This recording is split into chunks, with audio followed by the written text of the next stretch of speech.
Okay, all that stuff we were just talking about, don't talk about it anymore.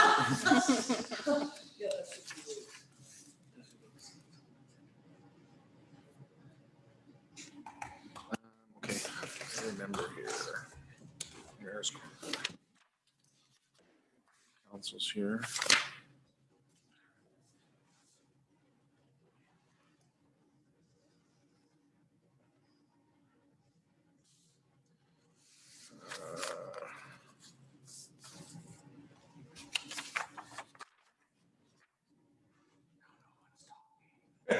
It's really awkward. I just gotta do my stuff for Mayor's Corner here.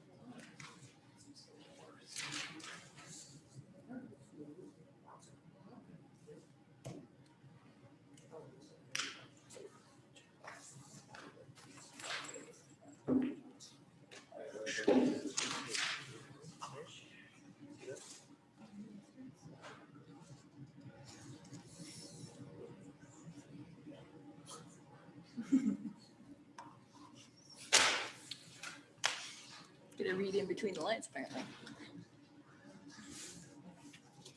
Can't straight this section.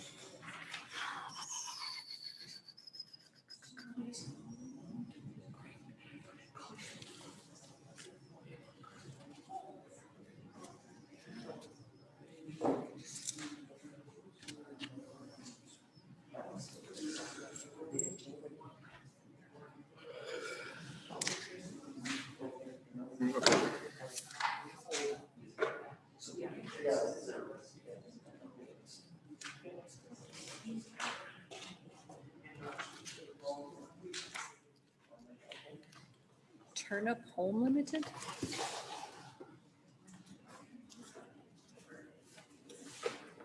What kind of a business is Turnip Home? Sell turnips? You have to grow a lot of turnips, don't you? Sorry, where is that in? Their finance, new business licenses. Creative Goods is Brenna Ames. Turnip Home Limited, yeah, no kidding. Okay. Okay, so I see it's pretty close to 7 o'clock and that's close enough for me. So let's get started. Remind council to use their mics. We have an addition to in camera for land. So we'll add that on the agenda. Is there any other changes to the agenda? If not, motion to accept as amended. Councillor Gramlich, any discussion? No. Call the question. Those in favor? That is carried. I never look to my right, so I'm gonna try and do that. You might get all the motions tonight, Sean, just to make you feel better, okay? Okay, so we'll jump into CAO update first. Mr. Kim. Thank you, Worship and the members of council. The CA update as of September 8th starts from the health and safety. So all town employees are reporting healthy from COVID-19 as of September 7th. There was one incident involving a staff with an injury who is currently recovering while working modified schedules. Our communications is currently working to have the new town website by the end of this year. Our finance is working on the annual ATCO gas and electric franchise fee report for 2021, as well as a municipal stimulus program application. There were 2 new business licenses for the month of September. Our operations department has been working diligently on asphalt patching, winterizing our operation, water main repairs, sewer inspections and cleaning, and GIS mapping of the entire raw water line from Wagner. Our planning and development department has issued 3 permits last week.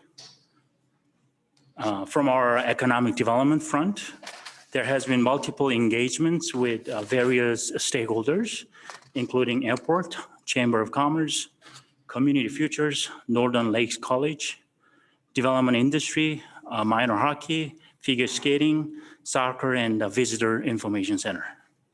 I would like to acknowledge and appreciate the council members in participating in these efforts. We are working on the economic development webpage and a CARES application amendment.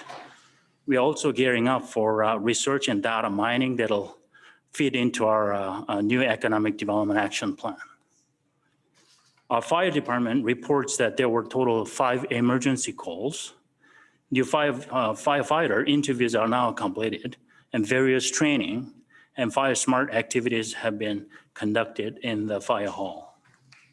Capital infrastructure projects are now progressing as scheduled, and our community services department is continuing with parks and facilities maintenance, including weed removal, arena ice, and preparation for the reopening of the courthouse. Further, our peace officers have been responding to a variety of complaints, including animal care. Pickleball League registration will open this week, and an after-school program is currently being developed in the field house. For your information, we had over 600 visitors this summer that stopped in the Visitor Information Center. Please visit the town's website for various events coming in September and October, including drive-in movie nights and Banff Center Mountain Film Festival. All departments have been drafting their 2021 budget over the past couple of weeks, which will be reported back to council through this fall. So this concludes my presentation, Your Worship, and the members of council, and my staff and I are here to answer any questions. Okay, questions from council. Councilor Busk. So I understand there was a mix-up with the logos on the arena ice. I'm just wondering what has happened with the discussions going forward or since. I don't have the staff who was involved specifically, so I can get back to you with detailed information. My understanding as of today is that we're looking at options to create some recognition within Arena 1 for them, and there was always an intention to have it in Arena 2. But currently we have an agreement with the Slave Like Ice Dogs, who have the advertising rights for Arena 1. So we'll see. I think they have some options coming there, and I am hopeful and confident that we're going to have something. The board's been informed, and the board is okay with what's progressing. Councilor Gramick. Another arena question. The ice is in the arena and the public wants to know why they can't rent the ice if the ice is sitting there. Again, my apology that I was away last week and wasn't able to engage a discussion with the staff. So I can definitely get back to you with that sounds good. answer. But I can field an answer for you right now. Absolutely, please. That the biggest reason is that we are waiting for confirmed ice schedules from the user groups before we open it up for public/private bookings. So we have 2 major user groups that would use that, and so we need to know how many teams they have, how many are practicing, and when They meant like today, why they can't rent the ice tonight. The ice isn't done. Oh, okay, simple enough. Ice is available September 14th. Yeah. So there are people that want to even book it for next week, but we're waiting on user group schedules, and then we'll see what we have available then out for private and group bookings. Gotcha, thank you. Okay. Thank you very much, Your Worship. Okay, I see nothing else. We'll jump into the rest. Okay, so reports of new business. Start with you, Roland.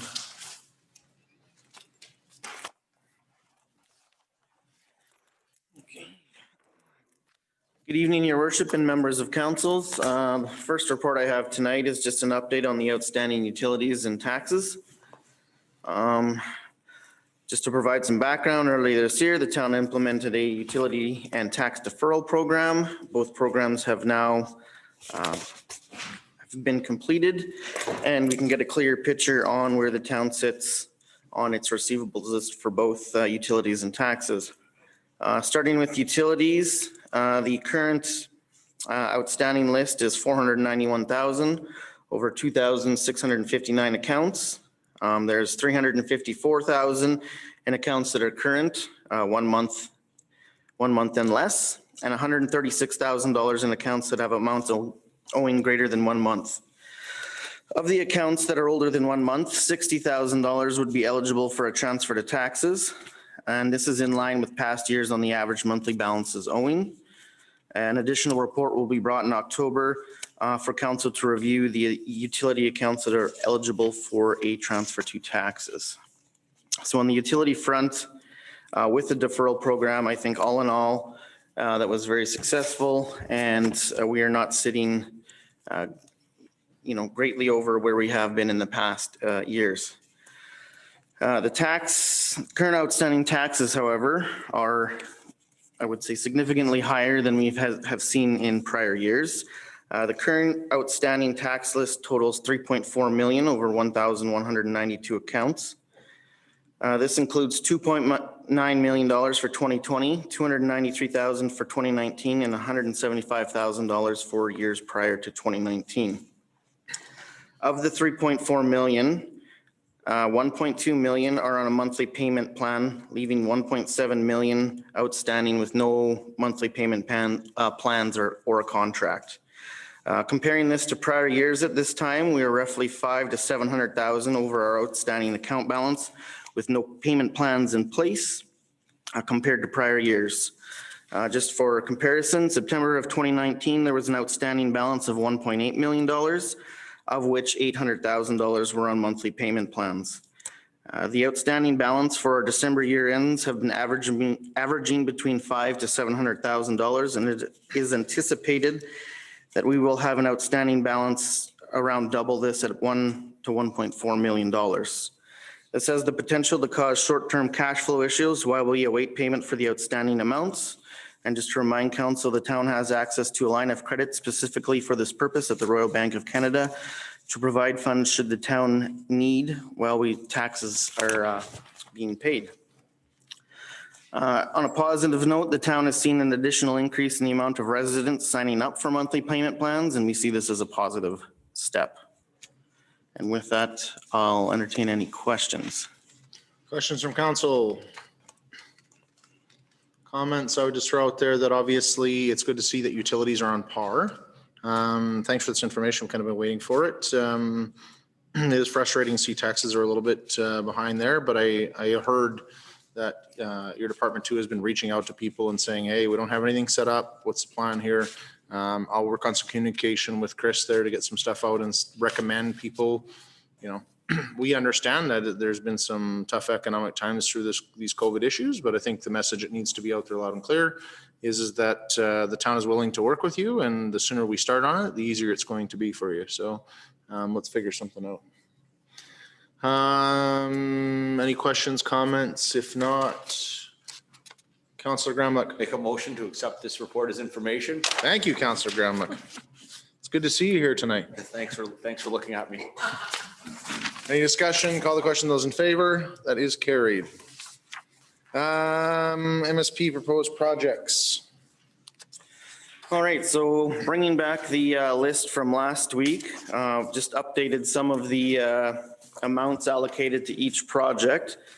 Just as the background for the general public, the MSP is the municipal stimulus program provided by the Alberta government to municipalities and above MSI and GTF as our normal grants, and it does come with some criteria, and we have picked 5 projects that meet the criteria for funding under the MSP program. So not to re-go through everything, but the Fire Hall Waterline Upgrade Project, again, that's just upgrading the existing line that we have to increase the volume of water that's available at the fire hall in order to service our trucks quicker. In addition, this upgrade would also ensure the facility is able to operate for emergency purposes as well as a training facility, just to enhance the service that we provide there. The sidewalk enhancement program, the original amount brought last week was 250. We've lowered that to $200,000. And on the side there, I just noted if it was a new project or if the project had been previously included in the 5 and 10-year capital plan. The sidewalk enhancement program was in the 5 and 10-year capital plans. We went and took a look at the downtown revitalization project. So previously we had just identified the Rennie Hall Plaza. We have redesigned this project to include, just to open it up a little bit there. It still includes Rennie Hall Plaza and Main Street redesign, as well as the trail connection from Big Fish Bay behind the fire hall to connect to 6th Avenue Northwest to increase the traffic able to reach our downtown. And so the total project here is $200,000, and that's up from $100,000 that we brought last week. The third project is the SCADA system upgrade project, which includes multiple pieces of software and remote sensors and cameras and the like for our lift stations and our water mains. And the drainage system upgrade project for $180,000. So we took $50,000 out of that one and 50 out of the sidewalk enhancement program to include it into the downtown revitalization project, as those were both areas we see we could decrease a little bit to make sure that we could invest in our downtown core. So with that, the projects identified above would meet the MSP program guidelines. The fire hall upgrade ensures it continues to operate in an effective manner while providing room for growth opportunities.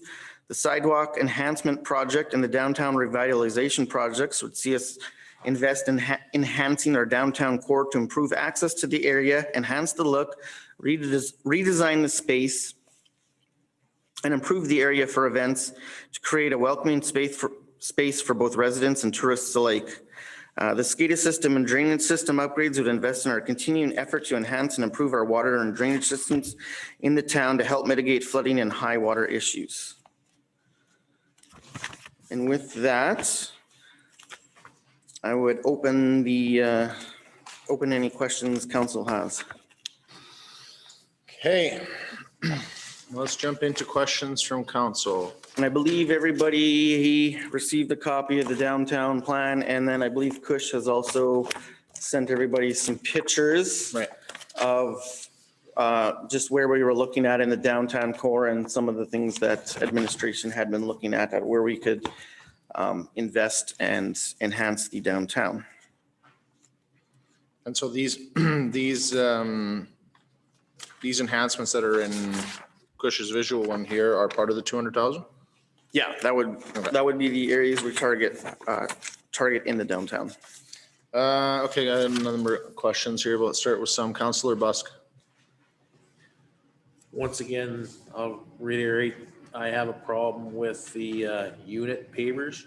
I'm not a fan of bricks.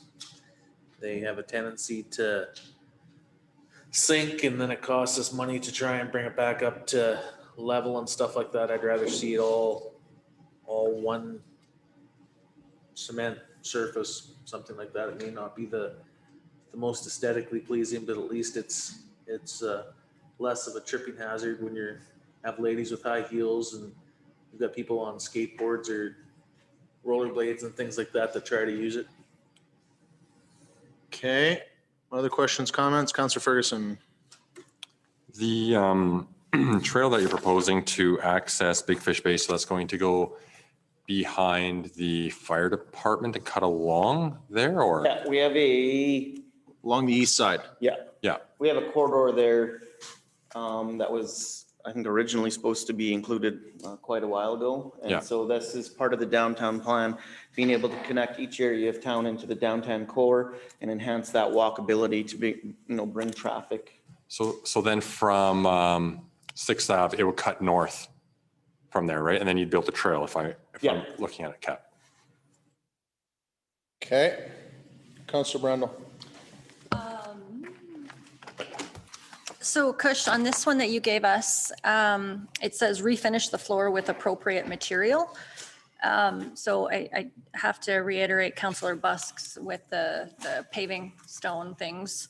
You know, Slave Lake was built on an old lake bed and we get so much heaving and in the frost and thaw that they just don't work for this area. So when you quoted this 200,000, that was the paver stones? It's a rough number, right? Okay, okay. I was curious if Change it, it changes the budget. yeah, But we don't have, you know, that we don't have enough detail in the pieces yet or whatever else. They're larger lump sum numbers at this point. yeah, okay. I was afraid of that. Okay, Councillor Busk. Also with the downtown revitalization, so by the overall looks of it, we're taking anything aesthetically, let's say, pleasing out of there with flowers and planters, things like this. Basically hardscaping everything, just so that it's more of an event area where they're gonna put up tents, things like this when we have the downtown festival and things like that, and there's less maintenance required by town staff having to pull the weeds and all of that stuff. Is that correct in saying? For your worship, the councillor, yes, it is. We will have to develop our detailed design plans. At that point, we will engage the council to provide some feedback on different landscaping going on. So this will allow us to open that project, and then as we go, we can fine tune more details. Okay, so though council all hears you, I guarantee the public doesn't. Joanna, for future meetings, can we have a portable mic sit on his desk? We're in the process, it's just not working. Okay. So the technology exists, it just doesn't cooperate right now. Okay, so we're on our way. Okay, other questions, comments? Councillor Ferguson. Just looking at the downtown plan here. So one of the catalyst projects noted was downtown banners, art poles, artistic pavement. Are those things that would fit the parameters of the MSP grant? Or no? Are you? Sorry, pardon me, say that again? Well, one of the things noted was downtown banners, art poles, artistic pavement. Are those things that would be within the parameters of the MSP grant? Yes, they should fit within the parameters of the project, of course, until I file the actual application. We won't know for sure, but reading the document, yes, that is part of the program of what it was supposed to be designed for. You know, revitalizing your core to enhance traffic and economic development in there. So that is definitely something we could look at to incorporate, should that fit within the redesign. Okay. Yeah, I like what's here already. Personally, I'd be in favor of scaling it up a little bit more. A couple more of those catalyst projects, but I'll see what the rest of council has to say about that. Okay. I'll weigh in here and say that, you know, a lot of this stuff, we gotta think about it at a high level, right? These are big numbers that we're throwing in. We have a short timeline here that we have to get back to the government and say, okay, we're gonna use this money for X. And then I see us drilling into the definition of those in the coming months. So there's probably an opportunity for council to provide a little bit more input as to the direct lines of each item.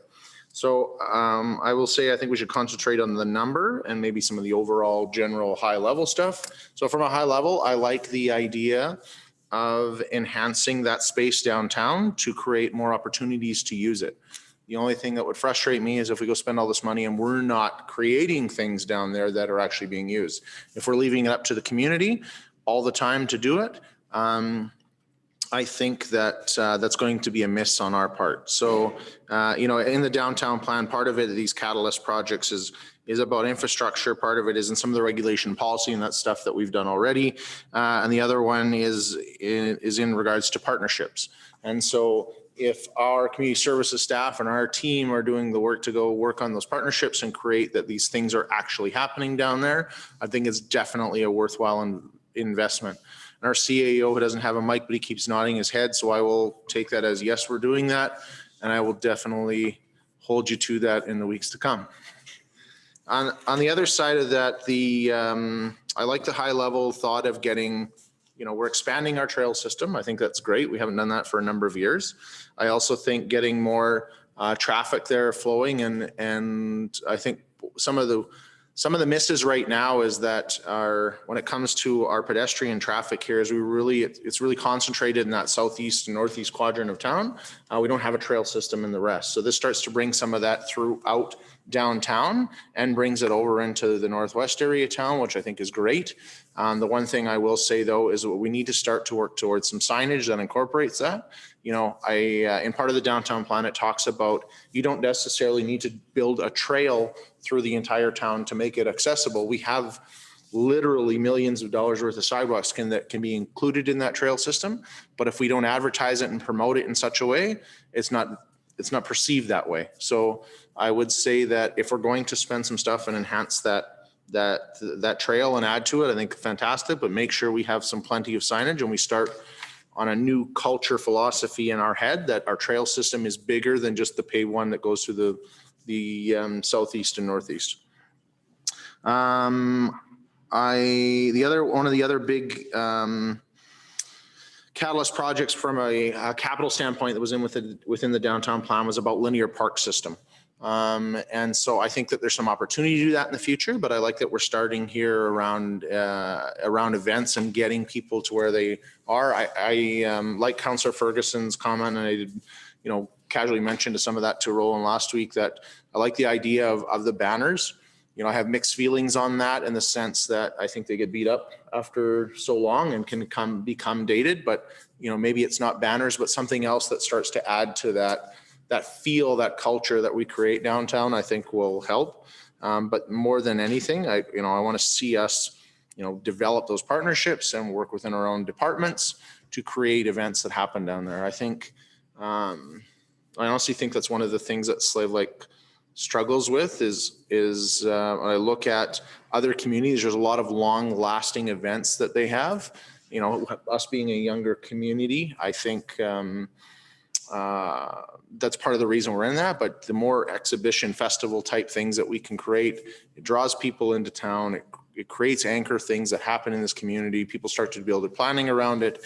And so if this helps do some of that and helps get some stuff going on downtown, I think it'd be great. The Chamber of Commerce block party they do down there is a prime example of how that works, and it brings the community together. It gets people down in there. It gets the businesses doing stuff that they normally do.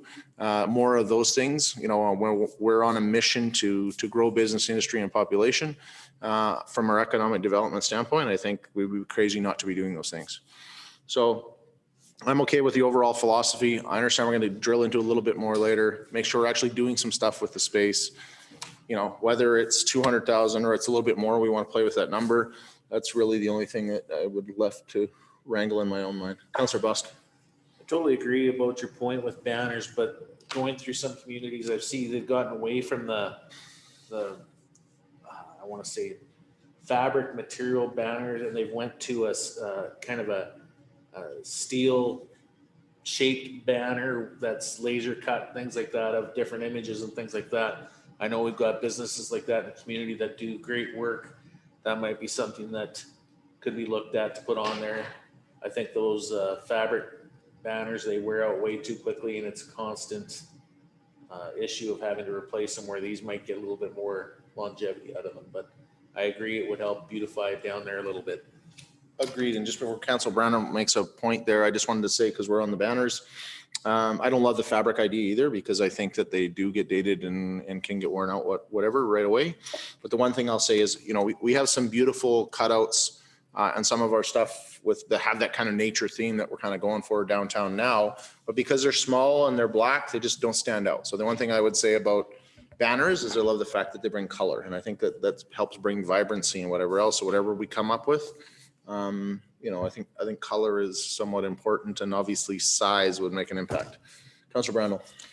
Just to clarify, when we're talking banners and art poles, shouldn't that go with the branding when we do the actual branding of the town? It's possible. So there is, and one of the discussions as we move forward in our economic development and economic development strategies and some of our long-term planning on what we want to do with economic development, which I understand we're building into part of our budget process, is going to have to talk about that. But there is somewhat of a theme / somewhat of a branding feel within the downtown plan that talks about this nature unlimited from, I don't want to, I was going to say being one with wilderness, but that's not exactly correct. But my point is that, we are trying to get that lake, that mountain, the woods, that feel down there. We are not Jasper. I don't think we should try to be Jasper, but we're not Edmonton either. And so somewhere in there, we need to, Slave Lake is Slave Lake because of the stuff that's around us. And so somehow we have to, I think, incorporate that in who we are. Councillor McGregor. Was it at our sign bylaw meeting where we had talked about putting some sort of a kiosk down by Rennie Plaza? Was that where it was too? Well, we talked about having some more information type style kiosks downtown, and built in our previous sign bylaws, we didn't even have the flexibility to be able to put anything like that down there. There's a lot of questions about the cost of that, and there's a lot of questions about vandalism, and there's lots of questions about what can it say and cannot say because offsite signage. So our regulations when we did that previously is we provided some more flexibility to have those things happen. I think it's fantastic to have something like that down there, especially when our visitor information center is located, really on the periphery of our town boundary. To have something downtown that could advertise things that are going on and what's happening in our community and what's out there, I think it would be hugely advantageous. How we do that, what that costs, and how do we keep it from not getting demolished will be an interesting question as we move forward. But I think it would be crazy in our evolution of the downtown plan, or evolution of economic development and tourism, that we don't have something in there like that. Mr. Kim. Thank you, Your Worship. Thanks for your direction and vision there. It's very encouraging. I think with the budget that is approved, if it happens, we might be able to engage a professional urban designer for little cost, and then be able to accommodate the paving and batteries and wayfindings and what are the park schemes or the central point open space and things like that. So again, those details will be dealt with as the design stage and the planning stage. This opens up an opportunity for us to do that. Okay, Councillor McGregor. Okay, another question. Will we take down like where it comes up go into Rene Hall Plaza where it's covered? Would we level that, or will we leave that up high? Like, what are we talking about when we say we're gonna level, well, not level, I guess. Remove raised concretes and bring everything adjacent, but not that one that's under. We will keep the Rene Hall Plaza as it is now. Okay. But there's another cement concrete foundation. Behind, yeah, okay. Thank you. Okay, I'm lost for a second. that happens. Councillor Ferguson. One of the things I'd really encourage us to take a look at as a council, if you look at some of the pictures that Kush took here of the ones facing the Phoenix Steakhouse, we don't notice it because we see it every day, but all our light poles downtown are rusted and they're all brown. And I mean, we just kind of turn a blind eye to it. We see it every day, but if there's money in the budget to perhaps look at some more of the more aesthetically pleasing light poles, you see them in downtowns everywhere. They're 10 to 12 feet, more of a lantern style. I think that could go a long ways into improving the appearance of our downtown. Don't disagree. Can of paint help works wonders too. Okay. So you can see just from this discussion, our council is very excited about economic development, tourism, branding us as a community and the opportunities that exist. So getting back to the high level there, I think the question to council is, it seems like we will have more input as time goes on. It seems like administration has got the fact that we don't like paving stones. And it seems like really the big question at this point is are we happy with this budget, or is there still, are we still wanting to up that? And if we are, I think realistically we go back to the easiest thing is going to be to take some out of the sidewalk enhancement. The question is do you want to do some more there?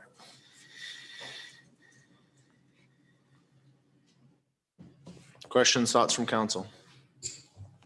Councillor Ferguson. I think I've already made kind of my position clear a little bit earlier. I'd be in favor of adding a little bit more to the downtown revitalization plan. That's not a number. 300,000. So Okay. pull 100 from it and bring it over.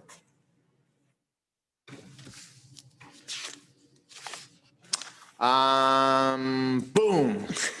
Roland, you want a second there? Get the old ticker there to calm down or no? No, Okay. no. Okay. My thing is sorry, I'll let Councillor Buss go first.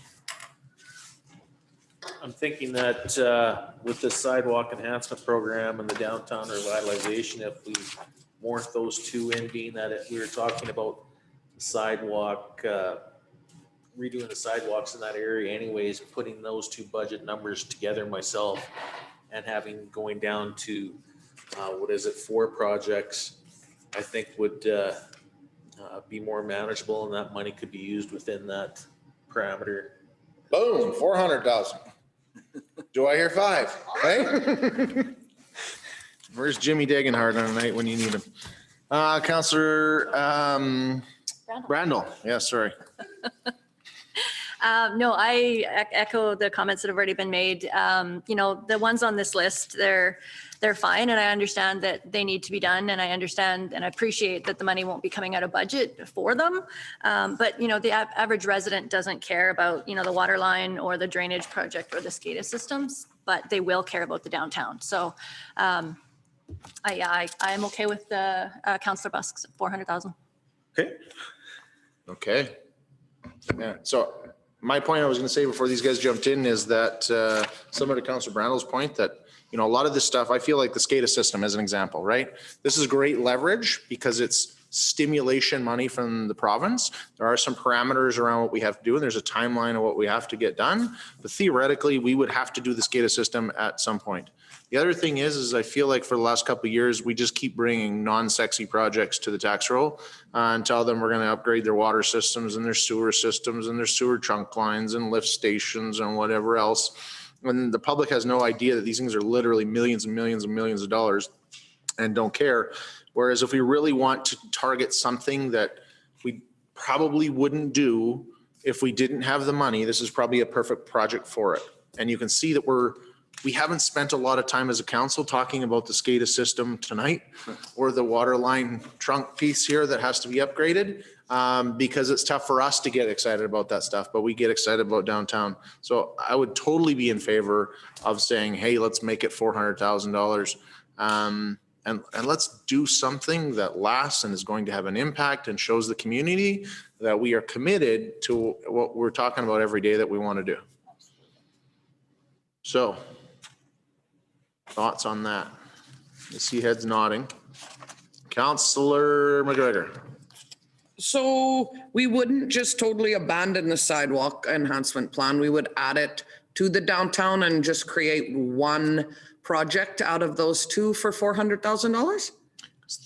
Theoretically, we're still doing some sidewalk work to get part of our trail system that gets in there.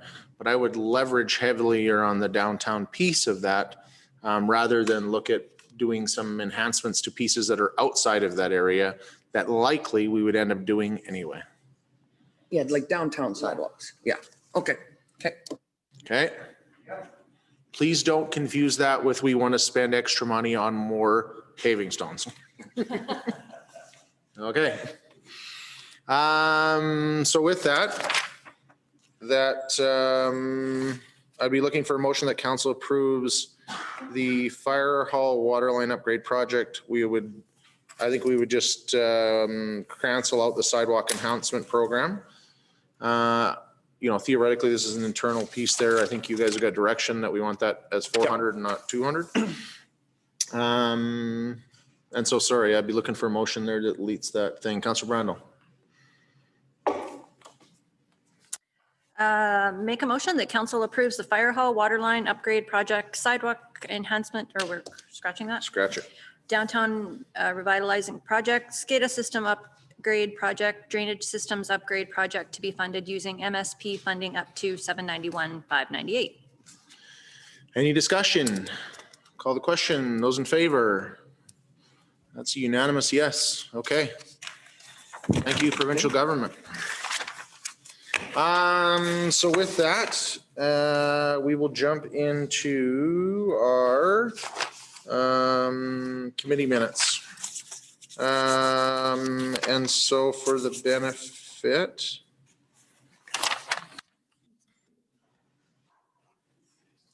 of the public and those who may be new sitting into this meeting, our format for this usually is we talk about within our package, there are minutes from our different committees, but sometimes they are not the most current information. So we kind of do verbal updates and talk about what's going on with our different committees. And so we will jump into that now. So first one is intermunicipal. I'm not even sure where the minutes are in here, but I will say that our last meeting was this summer. We had one with the MD. And we're over at the Legacy Center, actually incorporated. Technically, it wasn't intermunicipal, but because the intermunicipal consists of mayor and 3 councillors and even 3 councillors, but we really have been working hard behind the scenes to do some work on Fire Smart, the future of Fire Smart, the future of our crew and our philosophy there when it comes to our community and how we protect our community and how those pieces integrate with our fire department. And so we had a meeting that consisted of both councils to kind of plot a new course forward. And so we'll be discussing that at our tri-council meeting that's coming up. I want to say like next week, right? 17, okay. The Reeve and the chief and I are meeting on Thursday this week to discuss it some more. But our biggest thing is that I think we've got a good path charted forward. We need to get the funding figured out, and we'll talk some more about that at Tri-Council coming up, but so we had some good meetings with them. The other thing is, I know behind the scenes, David and Alan are working feverishly to try and complete a water agreement based on our pieces there.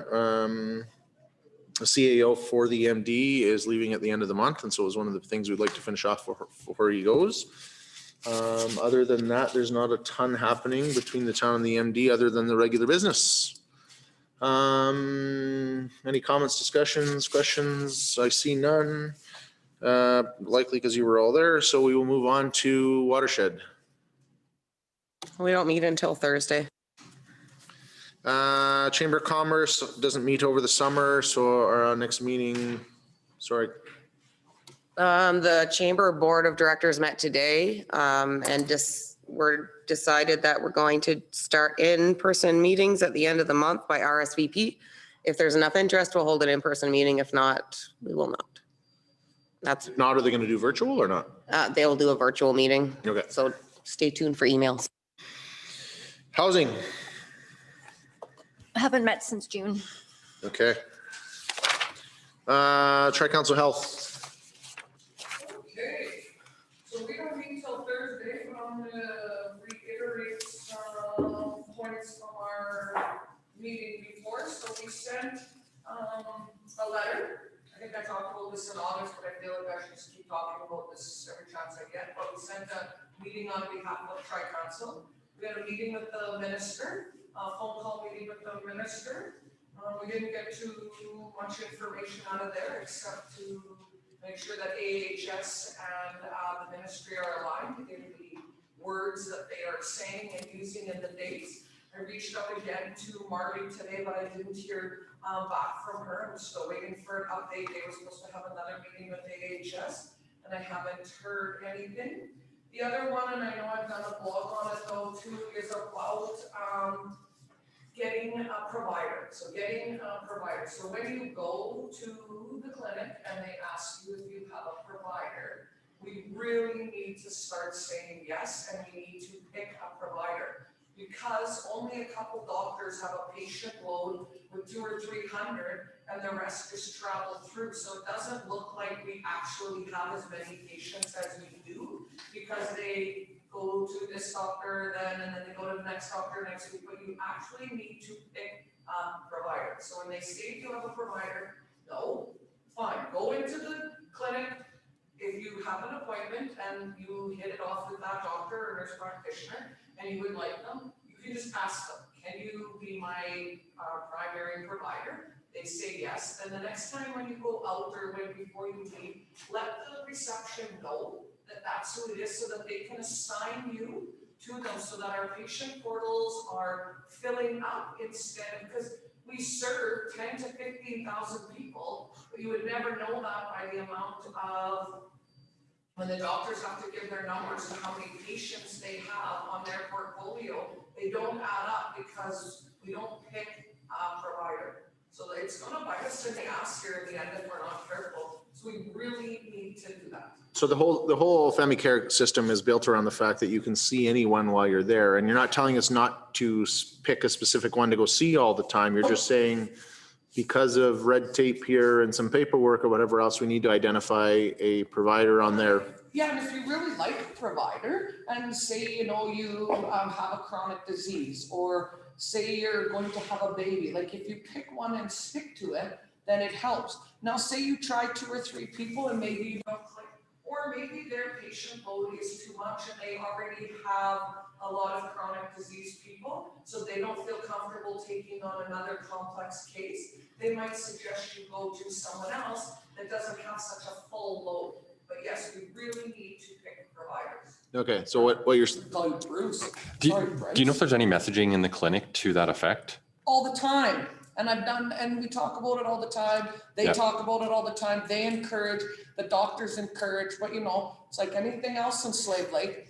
We're like the last minute Nellies. Oh yeah, maybe I'll get a doctor now. Okay, well, we're gonna lose 6 if you don't hurry up and say you're getting some. and maybe I've already identified a provider, which would be shocking because I'm not sure if I have one, but I go see whoever's there and I've had a great experience with all of them, but I've never been asked, who's your provider? Okay, so I will get on top of that on Thursday. Okay. But we need to get back to making sure we're asking and encouraging. Okay, so for the public here that are watching or listening, or the messaging that goes out later, theoretically, this is kind of like our RCMP issue. It makes our officers look like they're not that busy because we're not reporting stuff. So we need to report everything so that the number is there. If we want to get additional resources, we want to get additional help. Tough to recruit more physicians when it looks like they only have 200 patients, but they're seeing 1,000 over a month or whatever it ends up being. So point is if we pick one there, it helps the numbers. Well, and it's really gonna help with in our fight, because the FCC is unique to the province. So it's really gonna help with our fight to the minister when we can actually say that we do serve this many people, because they can look at the doctor's patient portal and realize that yes, they do, instead of just having scattered amounts of people all over, not with the provider. Not saying that you can't go see whoever you want, but if you do click with them and you'd like that person to be your provider, please do that. Okay.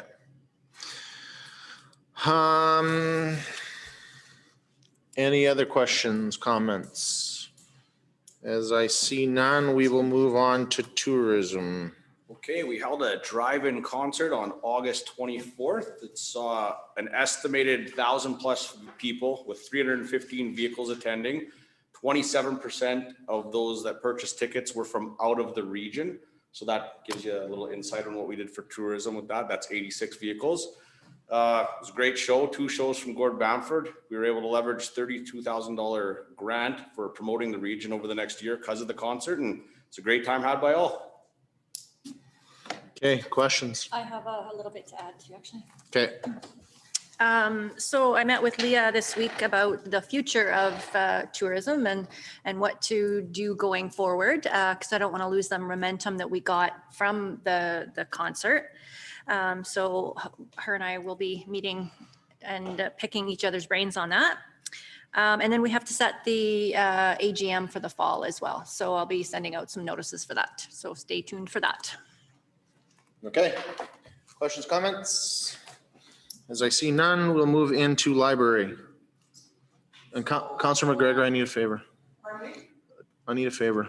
Turn on my mic. Yeah, please. What, you need it? Okay. Otherwise, they're trying to pick it all up from my own way across the room and they can't hear. Oh, yeah, okay, no worries.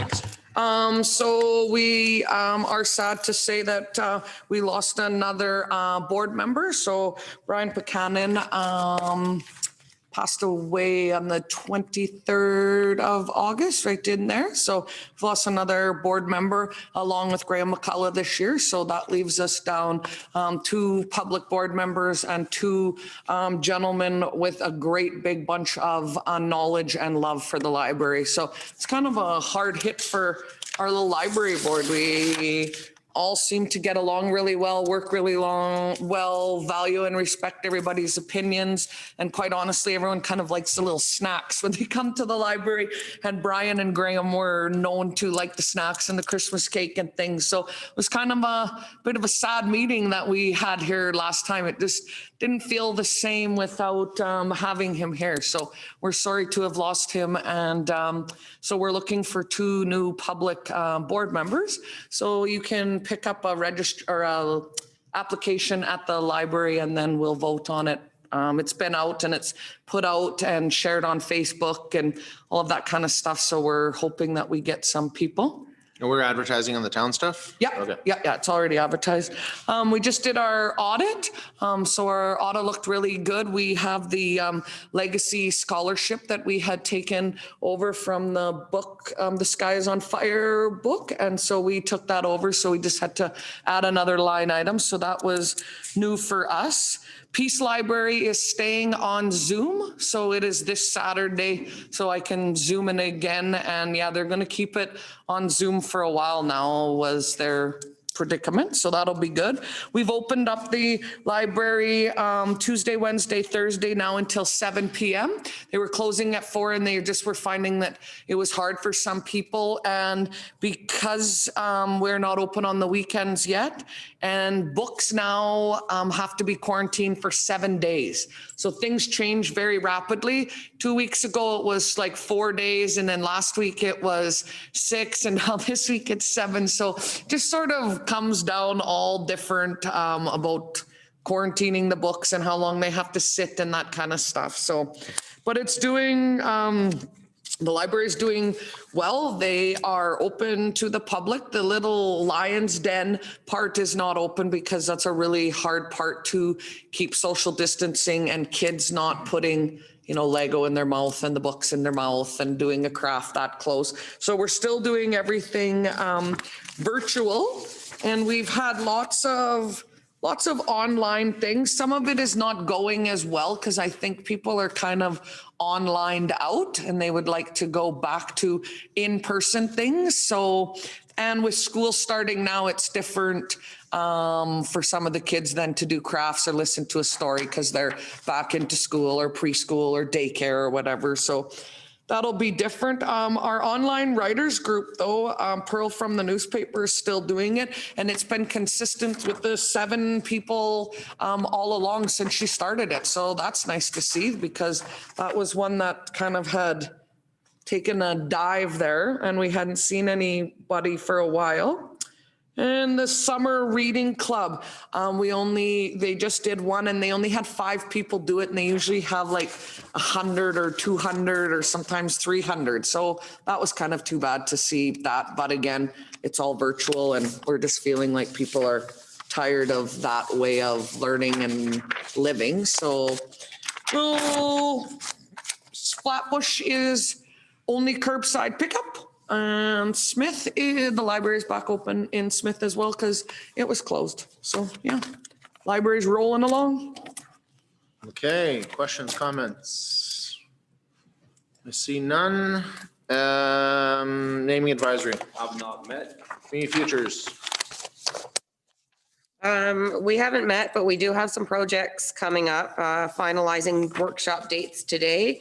LeaderCast is still going to go ahead with minimum capacity, and we will have a customer service workshop and a business recovery from COVID workshop coming up.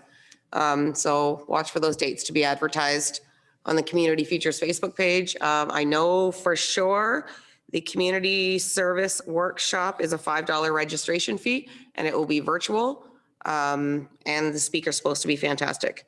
So I'll provide all those dates as soon as I get them all. Okay, I'm sure we work with the town to help encourage to promote those things on our own social media stuff. Okay. Questions, see none, CC. So I reached out today to our chair of the CEC. I know he's been working behind the scenes, just kind of to see where we're at. And I also asked Joanna to put a bug in her husband's ear as he travels for the college to see if any other CECs are up and running. Otherwise, college is not going back to work till January, so not sure. That's what I've heard. High Prairie District Children Resource Council. Okay. Whew. This is a new one. I'll be quite honest, this is a bit of a tough one. This is a bit of a learning curve, this one. Because it's been run by the same board and they all just kind of switch places every once in a while, I'm still trying to figure out my role. My role is different than Serena's role. So she's FCSS. So she's like a town employee, the counselor. So I'm always looking at the bottom line and the dollars. And so sometimes that's going to take a bit getting used to being back in that role for both of us. Let's see what's happening there. So they got some roof issues. So the Children's Resource Center owns the building in High Prairie. We are going back up to regular meetings in person in High Prairie at the end of September. So Serena and I will be going early to tour the building to figure out kind of what it looks like, what their programs look like, where they run them out of, all of that kind of stuff, because it's brand new. There was a lot of questions that I received from the community, so I sent them off to the executive director, Lindsay, there in High Prairie, and she sent them to actually the Children's Service. Children's Services is the ministry it's run under, so she got me in contact with the two ladies, and they're going to answer some of the questions because they're more political questions than they are work questions. So we'll get that figured out. What are we seeing locally with it, Joy? I know we got staff hired now, right? And they've been doing some training here over the summer. Yeah, and so what we've seen is it's more, so the only couple things that I've seen advertised are more to do with parents helping their kids with anxiety. That's the couple that I've seen so far advertised. I know in High Prairie, they have some different stuff along with Smoky River, so up in Falher, so that they have their end. And in Wabasca right now, they're struggling to get it going. So we have such a big region, very vast and very different population and very different expectations. So Slave Lake is the biggest community with a lot of expectations about what they would like to see with this program, but it all follows the resource. Like, it's a tough one. So I'm still learning it. I'm trying to be patient. I'm trying to be kind to those people. I'm trying to, like 27 minutes late to get a meeting going. That's hard for Joy, like very hard for Joy. So I'm trying my best. I haven't said anything bad yet. I still said I could come, so that's good. Well, you're more impatient than I am, so I feel like you're on it, so I'll leave. Yeah, and otherwise, like, I'm not sure. That's why we're going to go at the end of September, because we really want to see what's going on. And I think that you get a better feel for people in the room than you do on a Zoom when only 2 people have their camera off and 7 others don't have their camera on. It's hard to stay on top of things. So next month, it's going to be a better report and it's going to be all positive. Okay, I'm excited. Homeless Coalition. Holy mother. Okay. Anyone else sit on a committee other than you? Right, I'm like, gee, we got to split this up or it'll be sick of listening to me talk. So I went back, I actually cleaned every binder for the last 2 years out today and reorganized for getting ready for post-COVID things here. So July 28th is when I started going to the Homeless Coalition meetings. So you were as a board member, Bryce. I know this one's a pet peeve in your side. So remember I said I'd go back and, be polite and be presentable and try again to work with everyone. So White Buffalo being shut down is still a huge problem in this community. And I'm not sure where we're at with it and where all the people that were once housed with White Buffalo are going. I don't think that there is a place, and I don't think they all have workers, some of the adults that need to have workers. So That is a problem. That leads to vagrancy and couch surfers, very much so, because those people need workers to help them because they are adults with developmental delays and they need someone to help them. I don't know where those people are. So that's on my list to get an answer for here from someone. Someone has to own some of that. Treatment center beds in Slave Lake. So that's on my tri-council list. We were supposed to have a couple of beds here in Slave Lake dedicated to that. Not sure where we are with that. I know that Swan Hills and High Prairie each have like dry out beds. And so you can go there. I think we really need to work with either some transportation with the bands and the settlements. A lot of our people are coming from Trout, Loon, Atikamekw, Wabasca. They're not even local to our own community. So we need to do some solid work with the places that they live and the people that they live in their community. We need to work to get them home. We need to stop being so nice to them. We need to stop beating them. We need to stop doing all these wonderful things. I know that that sounds horrible and there'll be people that'll be all over and down my throat for it, but they have to be accountable and we have to get them home. Like, I'm sure not all of them want to live in the bush either. Like, but how do they get home? And how can we help them get home? So that's a big issue. The Northern Lakes College, they need to work with us. So they have all the outlets on so that, and they charge their phones. So that's why they sit all in front when you come into Slave Lake and you see them all lined up there. It's because they're charging their phones and their iPads. So we really need to work with the college, and the college needs to work with the town, the community, the coalition, whoever, to help do that. They're charging them on the outside of the building or the? Yeah, you know where you plug your car in the winter? Oh, Well, they okay. just plug their phone charger in there. That's where they hang out. Yeah, so that's where they hang out. So then, of course, that's right on Main Street. So then it all, like, as you drive in, there'll be 20 of them sitting there. That's what they're doing. I don't know anyone that plugs their car in the winter, unless you drive an electrical car, and we don't have any of those at the college. So we need to work with them and they need to work with us. Some way, somehow, we have to work together. It's not fair for it just to be us doing all of this. You can't just phone the RCMP and the peace officers because you won't ban them at the college and you won't shut that stuff up. Like, we have to have a reason. What are we going to say? Well, we don't want them sitting there. Well, pretty soon I'm going to start sitting there. What's the college going to do? Phone the RCMP and say, Joy's sitting here and we want her to move? And they Good won't, luck. They won't do anything. I've tried that with you in the Boston Pizza Park. Right? They don't do it either, right? You've tried a few times and they don't go. Okay. So September 25th, we're going to need volunteers and we are going to count the homeless. So we are not, you don't go into the bush by yourself, you will go in groups. I do believe that the Friendship Center holds a lot of paperwork on the homeless people, because when they come in there, correct me if I'm wrong, because I think we haven't had anyone from the board, and I know you're not on the board, but you do know that they come in, they say their name, where they're from, that kind of stuff before they're allowed a shower and clothing, right? Okay, so they house a lot of that information. So I think between that information and collecting information from the couch surfers, the vagrants, the homeless people, we should get a good idea of what we're dealing with.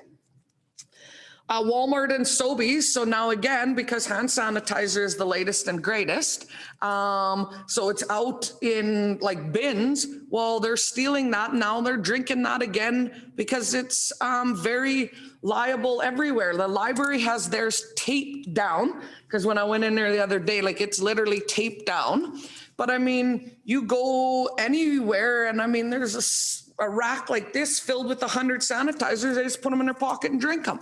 So we need to, like, stores need to help work with us again. And, you know, we had to put the gravel and the Sudafed and everything behind the thing. And now the Lysol and the mouthwash. Well, we might have to do that with the hand sanitizer too, because it's a quick way that people use it and abuse it. My other question, I guess, is going to be, but first of all, I would like to see some more people come back to this meeting. So in January of 2019, we had 2 or 3 different people from AHS coming. We had addictions, we had Northern Haven, we had someone from the ambulance, we had someone from housing, and we had board members there from the Friendship Center board.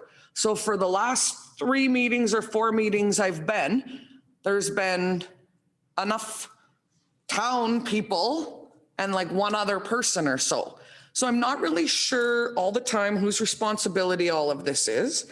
And if we're working with the Friendship Center, are we going to work under MOU? Like, are we going to work under memorandum, like, and work with them, especially on this new building that they're looking at using the old clinic, old Parent Link, that building. So there's fences to be made, like there's all this stuff. Who is going to be responsible if the fence gets kicked in and spray paint? Like, you know, there's all these questions that we really need to get an answer. And are we working with the Friendship Center? Like, is that the memorandum? Is it the Friendship Center board? Because the Friendship Center, like the top Friendship Center, I don't know what it's called, but they're, ANFCA, Alberta National Friendship Center, yes, that one. So upstairs in the Friendship Center is supposed to be a youth center, and that's their mandate that they gave to the Slave Lake Friendship Center. So part of the reason why they can't have the MAT program there. In the same breath, and again, I'm sure there'll be people waiting to shoot me here after all these comments, but is the MAT program becoming enabling? Are we just enabling people, or do we really want to solve this problem? And do we really want to help people get off the street, get off addictions, get off the opioids, all of those kind of things? Or are we just going to keep a MAT program and enable people?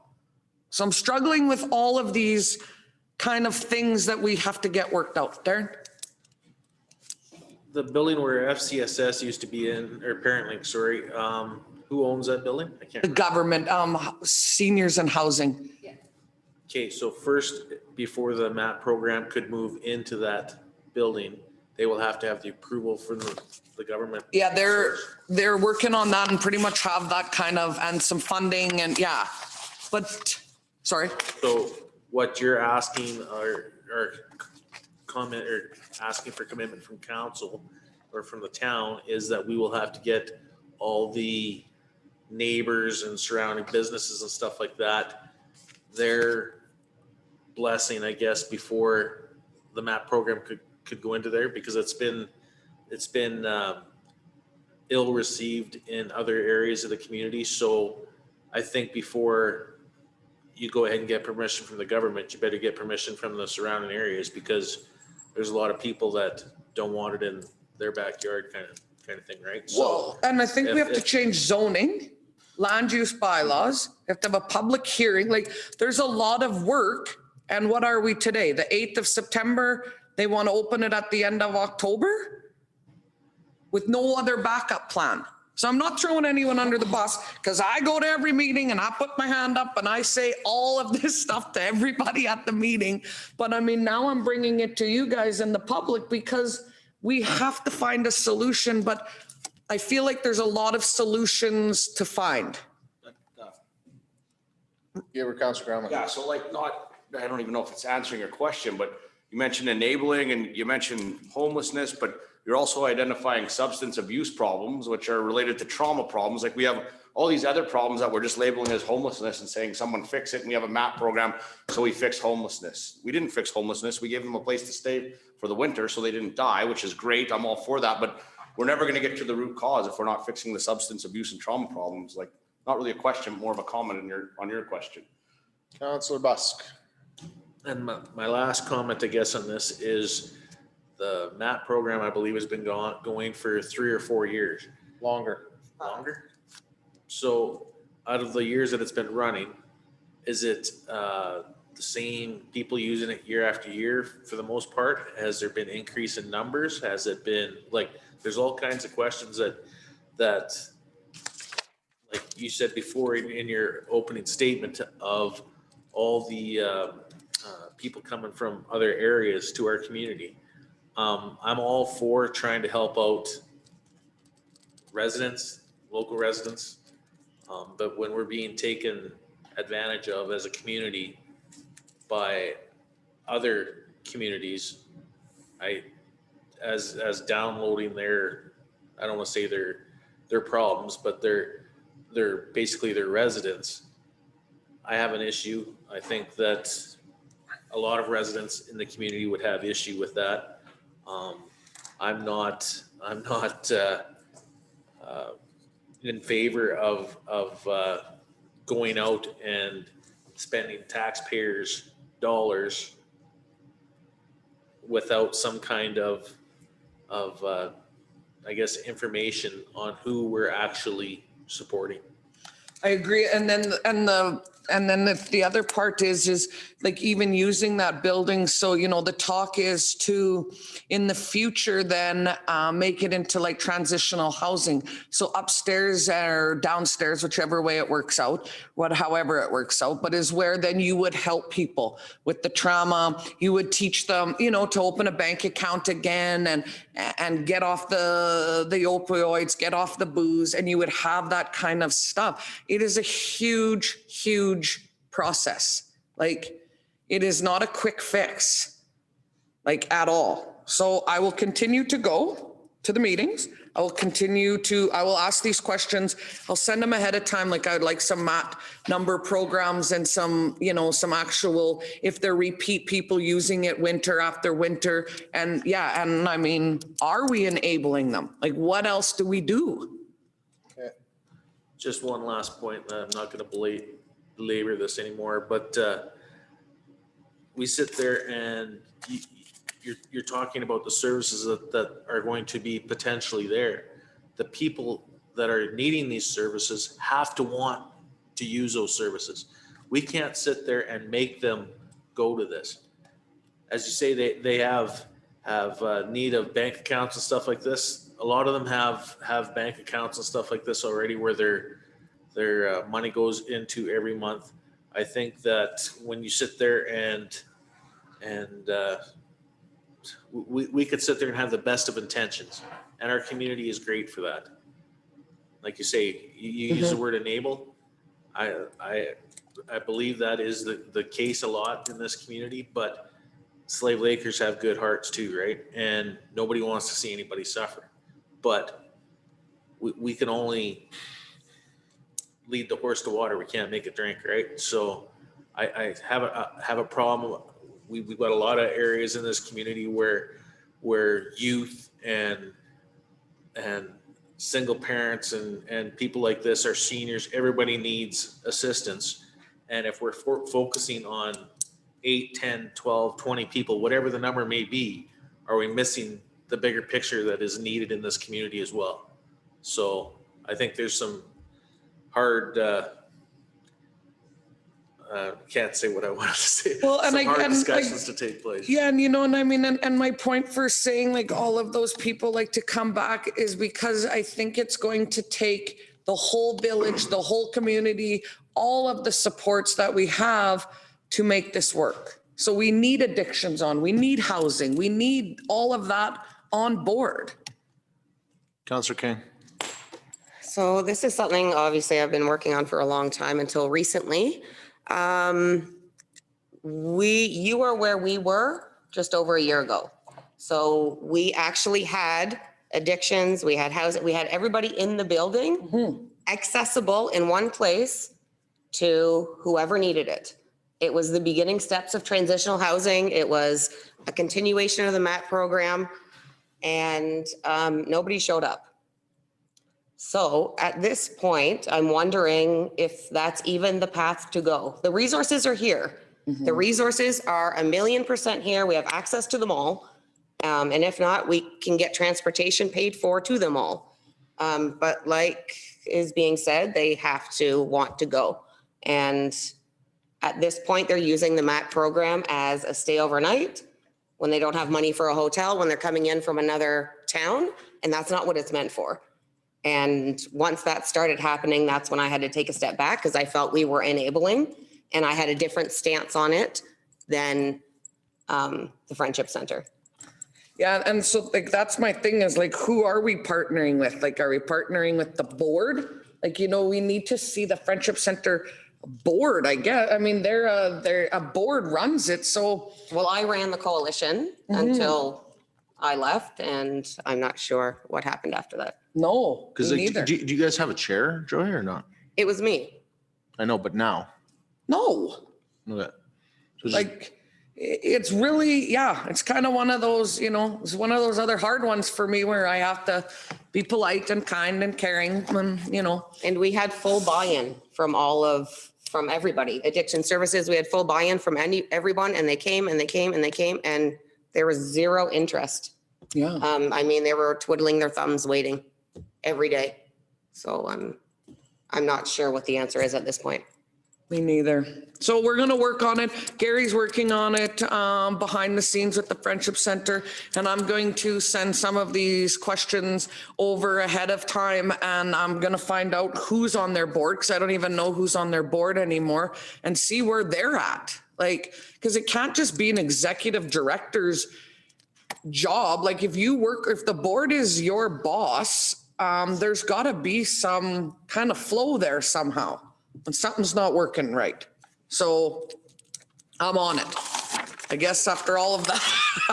But, So I have a couple of comments. yeah, One, I've made it very known in the past, I struggle with this whole thing. yeah, So one, I think we have to recognize we have a couple of different bubbles there, right? You've got a bubble that's, hey, I'm coming from another community and I decided I'm going to stick around here and this looks like a good time. Not to be confused with, this is the homeless group. And so I think with that group, if there was some ammunition there to say that this is who they are and this is where they're from, I think that's a perfect one for myself to maybe reach out to the leaders of those other communities and say, we got a problem here. And we need to figure out a solution here. So I recognize that this isn't 100% your issue, but it's not 100% mine either. So together, let's figure something out. But I would need some ammunition to say that this is who this person is and where they're from. Secondly, I think we're overdue to set up a meeting with the board of the Friendship Center and talk as elected people to elected people. Because sometimes there's not strength in those particular instances. It becomes unclear who's doing what. And so I think that we should set up a meeting with their board to have a discussion about, where do they see their role in that? And where do we see our role so that we're both working towards the same thing?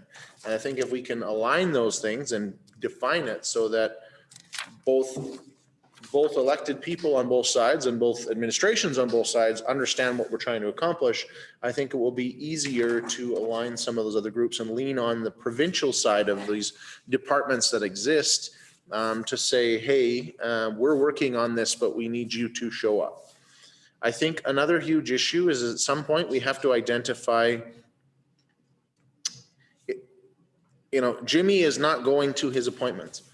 Jimmy is not even making his appointments. And I think if you really want to have success, you have to identify someone that starts to champion that. And, I'll be a first one to say too, that, when it comes to anything I do in my life, you try to do everything well, you kind of usually do it crappy. So you have to concentrate on a smaller number there. And I think, somebody's got to make a point to, I think in the most successful places where they've actually accomplished things with this, they've set up the meetings and they get Jimmy to those meetings and they remind Jimmy that, we're not going down to the liquor store today and those things and whatever else. And it's those regular check-ins is more what's needed more than anything. And so I question, when we had those conversations with the Friendship Center, is the MAT program helping? We got a bunch of grant funding and things that came along, but maybe we should be putting into staff member that, physically is out there, boots on the ground there, helping to try and move something. Because what's frustrating is that we have these supports that exist, but we can't get them to go to the supports. We can't force them to go to supports, but we're also not coercing them to go use those supports. And I think that's where we have a little bit of a gap. The frustration is the province doesn't want to pay for that gap. We don't want to pay for that gap, but the gap is getting larger. So we need to, I think we need to define our couple of bubbles here that we're playing in. We need the people that are playing in them. We need to be clear about who's doing what. and what we're trying to get towards, and then see how we, target some of those gaps. Let's stay in real high level, but I think that's part of the problem. The other issue is somebody has to be the leader. Somebody's got to be the chief. Somebody's got to be in charge. And so when you have a bunch of people talking about a problem, but nobody leads a charge, that is a huge issue. And I can understand why no one wants to lead the charge on this, but I think, starting with the Friendship Center, who has been a leader in that, and knowing that at these meetings, 75% of it is our own staff, it sounds like one or two of us are probably going to have to lead that charge. And so maybe let's start with their board, have some discussions, and define what sandbox we're playing in, and kind of go from there. So I think as a community, we understand that it is something that's top of mind with our residents, top of mind with our businesses. It's top of mind with this council. There's probably, aside from economic development, there's probably nothing that we've talked about while on COVID. We haven't talked about anything more in 2020 than probably this issue. And at least with COVID and economic development, I feel like we're making some progress. And on this one, we're not. So I would ask, I think our CAO is nodding over there, that we'll reach out to them. Joanna will put together a letter for us and reach out to their board to set something up where we can have a discussion and start with some definition there. And let's start there. But as I hear that you're doing this data collection behind the scenes, I personally will help to champion that bubble and that issue, but I need some ammunition to be able to do that. Okay, I'll get on that. Councillor King. Just on a side note, after sitting on the Friendship Center board for a while, the Friendship Center mandate is actually helping the homeless is not even in their mandate at all. So this is just something that they do above and beyond. When we do our strategic planning and when we do our planning for the Friendship Center, that as a board, the board isn't really involved in this part of it. So just to have a meeting with the board, I don't think would be productive. Because they're not part of this mandate, right? Like this is just something that the executive director has taken on. Well, I would assume that their board knows what their executive director does and spends money and time on. So let's have a discussion and start there.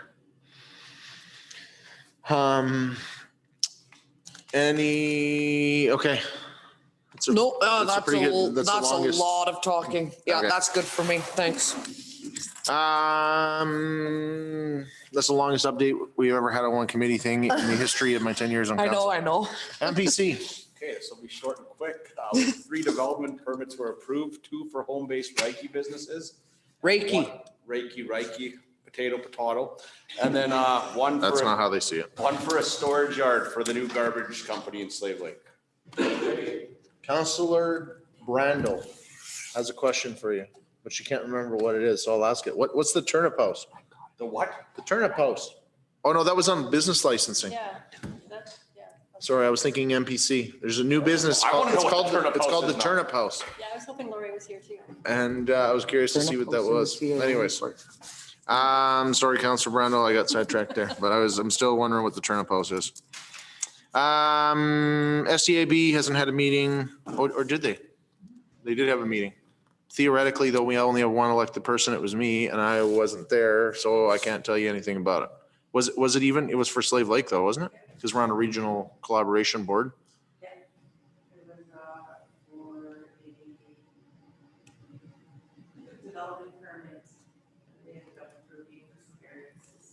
Okay.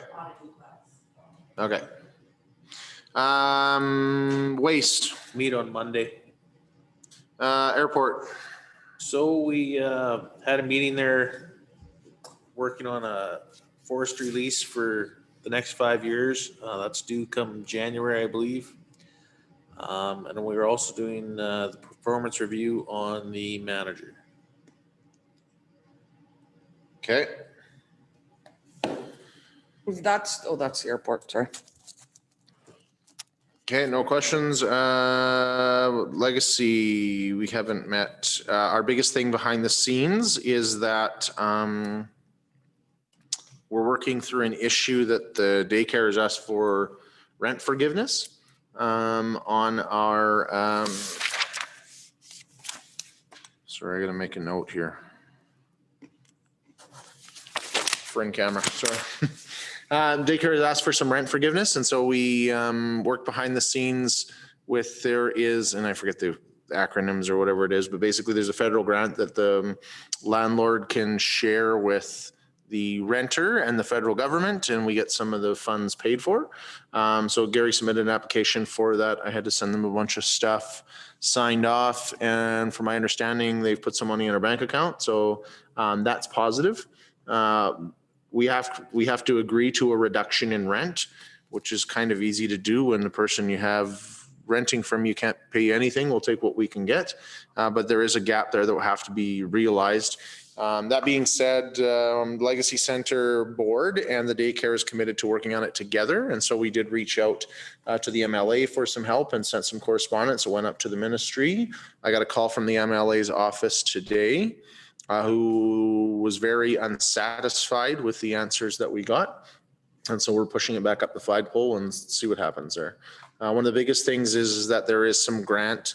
There is some grant funding that they've got for the $25 a day daycare in the past year or so. Then that funding runs till the end of March theoretically right now. And so there's just some capacity to relax that envelope for where the money can be used. They could access some stuff. So we're trying to see if we can seek some help and assistance in that regard. So I don't really have much else I can say on public here right now, but that is the biggest thing on the radar right now. We've opened up for bookings, and I'm not sure. I'd have to check in with Tasha there how our bookings are looking. I know that we had some stuff already coming in still for some Christmas parties, but obviously things are lighter and it will have an impact on revenue, no doubt, as it has with all of our own town facilities. So any questions on that? Protective services. Disaster services, no. Northern Alberta Mayors and Reeves Caucus got postponed, and Northern Alberta elected leaders were having a virtual meeting on this Friday. So I'll update you guys. Any questions, comments? As I see none, I would accept a motion to accept these as information. Thank you, Councillor Busk. Any discussion? Call the question. Those in favor? That is carried. Management task list. Let's get right into that one. Any questions? Councillor Ferguson, sorry. So I guess it's directed at the CAO here. So before you got here, council had made a motion to look into our engineering and legal services contracts. Do you know if that will be coming forward in the near future, or just what the status of that is? I will update the council as quickly as possible. Okay. Okay, any other questions? As I see none, hear none.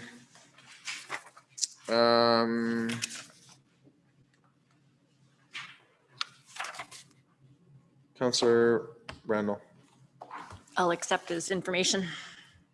Any discussion? I thought we, like, so how come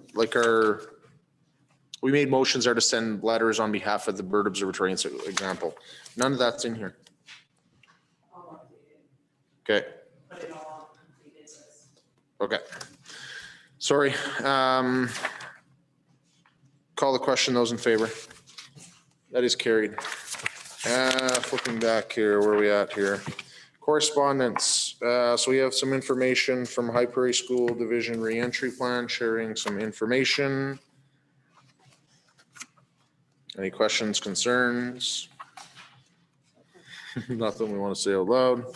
I think just keep going. Okay. City of Cold Lake Criminal Code Amendment. Office of the Mayor. And so basically they have sent out, they sent out a letter. Okay, this is the one about the firearms It's stuff. about the, yeah, okay. firearms, I guess. Yeah, so there's been, it's circulating around a number of communities right now. It started with Fox Creek, but I know Cold Lake's on here, and I want to say there's at least 4 other ones that I've seen names go across. I don't want to say that here because I don't want to screw it up and start something that isn't, but the whole push is around an advocating, lobbying effort Alberta is basically taking a stance as well as a province to say this firearm registry stuff is crap and we don't agree with it. And, you guys need to take a different stance on this. Now we're starting to see municipalities add to that advocacy and send that message. And so they're just sending that as information. The biggest question would be, did we want to include ourselves in the list? I've actually had a couple of people from the public reach out to me and say, hey, how come the town isn't doing this? So I will start there. Any comments, discussion on that one? Councillor Ferguson. Personally, I would be in favor of writing a letter of support as somebody who is affected by, on a personal level, by some of these bans. There's. To be clear, you want to use the public office here for your own personal? So I can relate. There's a big difference in the way firearms are viewed in small towns versus cities. I would reason to say that probably majority of households in the town of Slave Lake do have firearms. And there's a big concern with using an order in council to undemocratically, make hundreds of thousands of Canadians criminals if they don't surrender their firearms within the amnesty period time. So personally, I think this would be in line with the majority of our residents' views. And so I'd be in favor of writing a letter of support. Councillor Busk. I concur with Councillor Ferguson. I think that what the federal government's trying to do can't be said politically correctly. So I'll just leave it at that. Other questions, comments? Councillor King. I would have to agree. I've heard a lot on this out in the public that they're not happy with this. It personally affects me as well. So I'm all over sending a letter. Okay.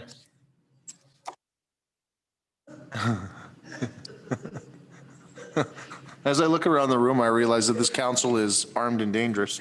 So it affects my closet as well. So, I will say that,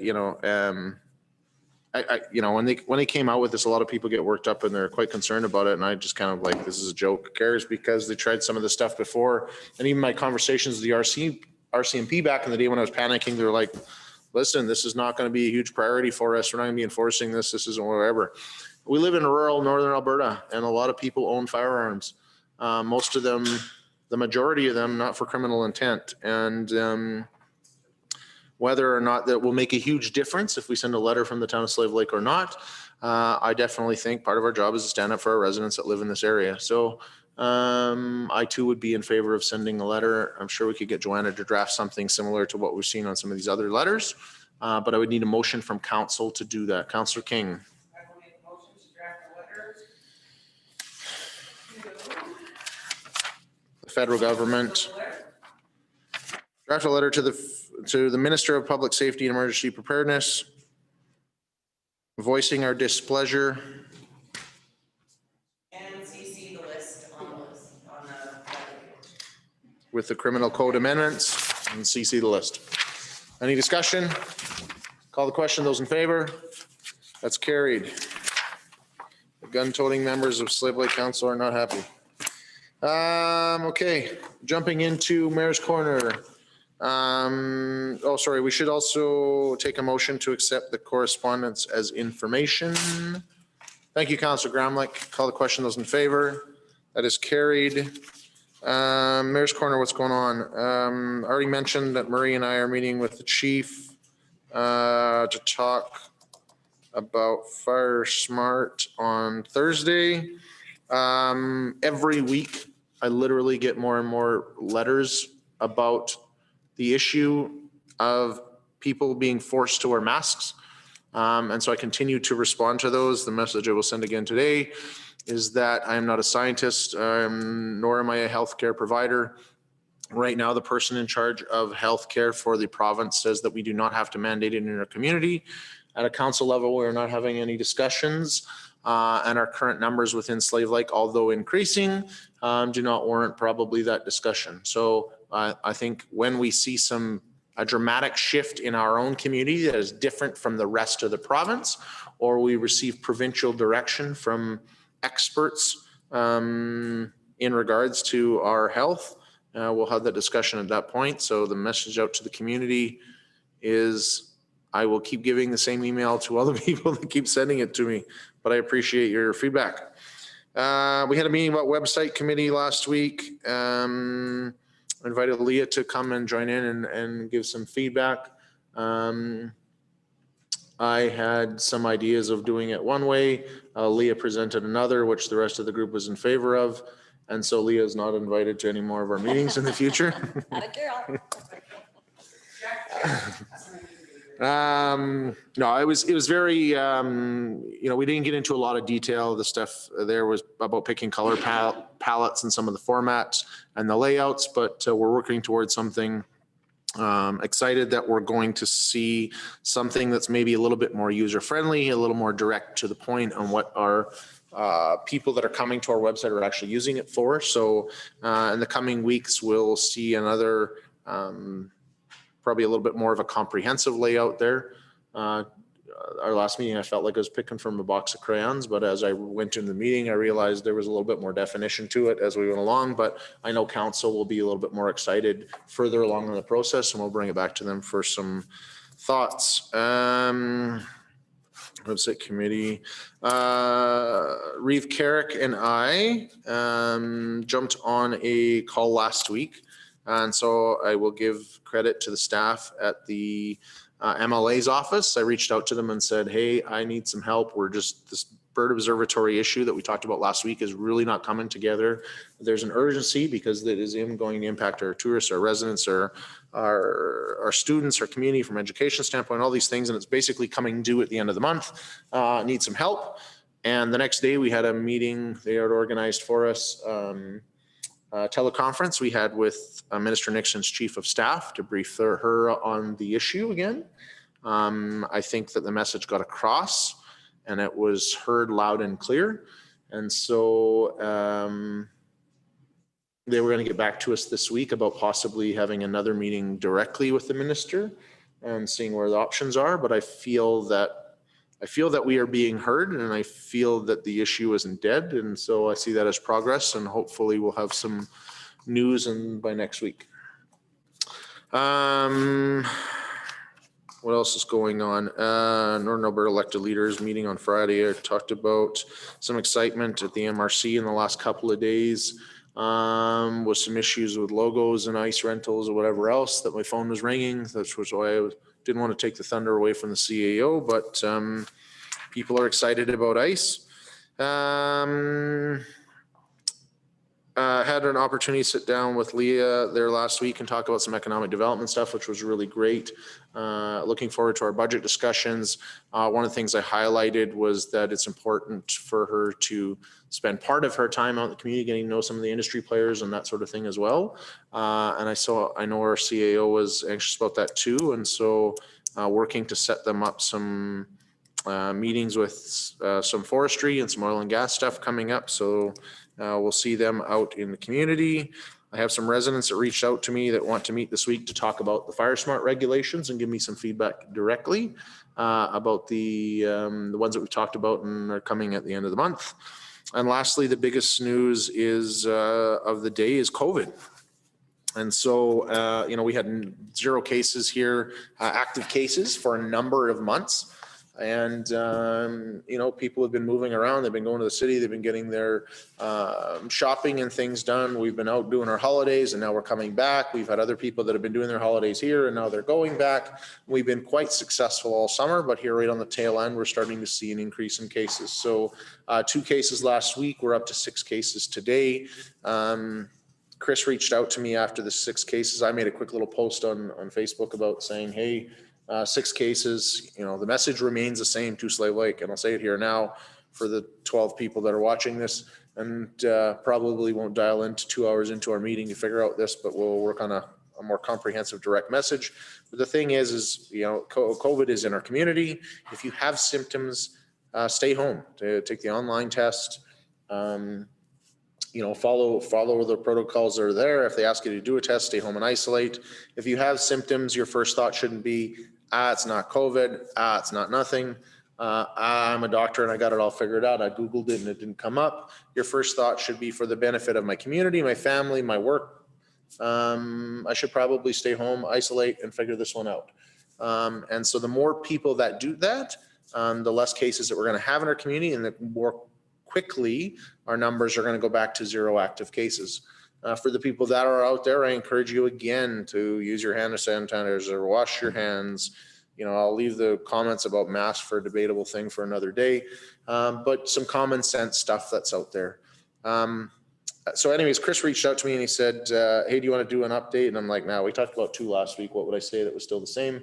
And I sent that thing out and it got shared over 250 times in less than an hour. It was crazy. I couldn't believe it. And so what it says to me is that the anxiety levels are high, higher than I anticipated. And so we'll work on some messaging this week.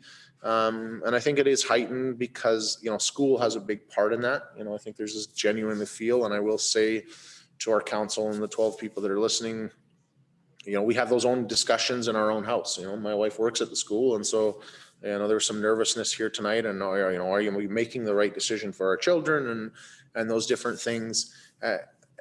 As all the elected people at this table, I can tell you and speak on behalf of all of them, we don't have the answers to everything.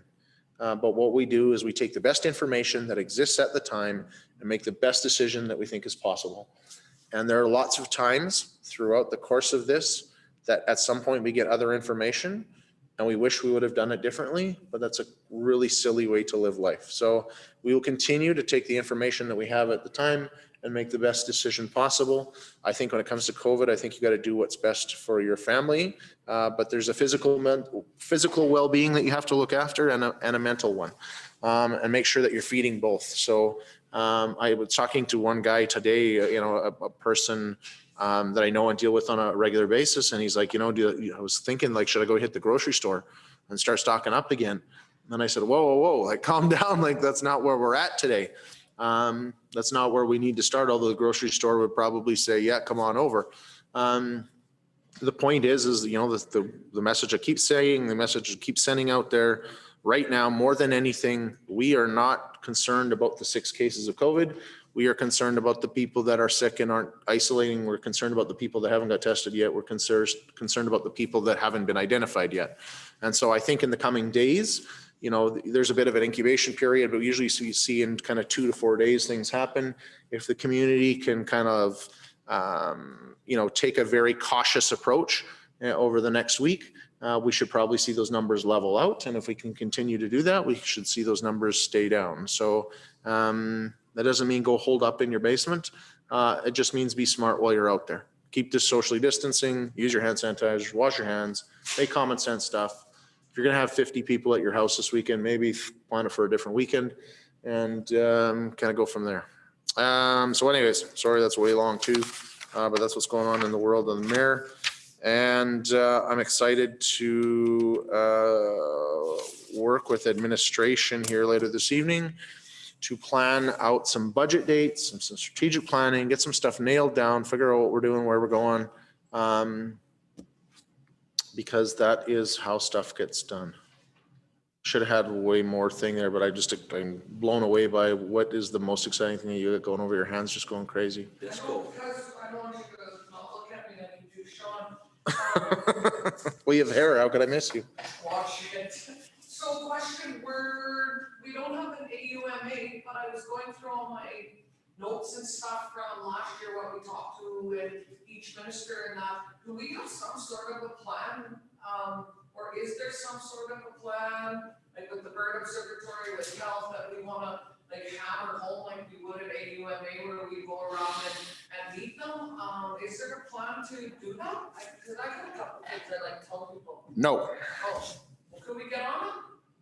We can do whatever we want, but I can tell you, like, the door is not exactly open. So the ministers are not like, hey, May is canceled, but if you all want to come to the city and come meet and sit in our office and discuss this. Or just on the phone even, or like through Yeah, a so video? I think there's an opportunity there to push for some, if we have some very specific things that we want to talk about, to reach out to those ministries and set up some meetings and say, hey, we need a virtual meeting. It did work with the Minister of Environment there last week, and we can work through our MLA's office to help do that. And maybe as part of our strategic planning budget discussion in the next couple of weeks there, we identify some advocacy things and really go at them, because that is a big frustration, right? Like a big part of our job is advocacy. There are a number of things that are building because they haven't been dealt with for whatever reasons. And so for the benefit of all involved, like we need a mechanism there to get our voice heard and make sure that the people that actually have the control or the ability to change the problems that are in our lives hear about it and hopefully either do something about it or at least know that by not doing about it, you're impacting our lives up here in northern rural Alberta. So, yeah, we'll touch on that one. As I see nothing else, I would entertain a motion to go in camera. Thank you, Councillor Busk. Any discussion? Call the question. Those in favor? That is carried.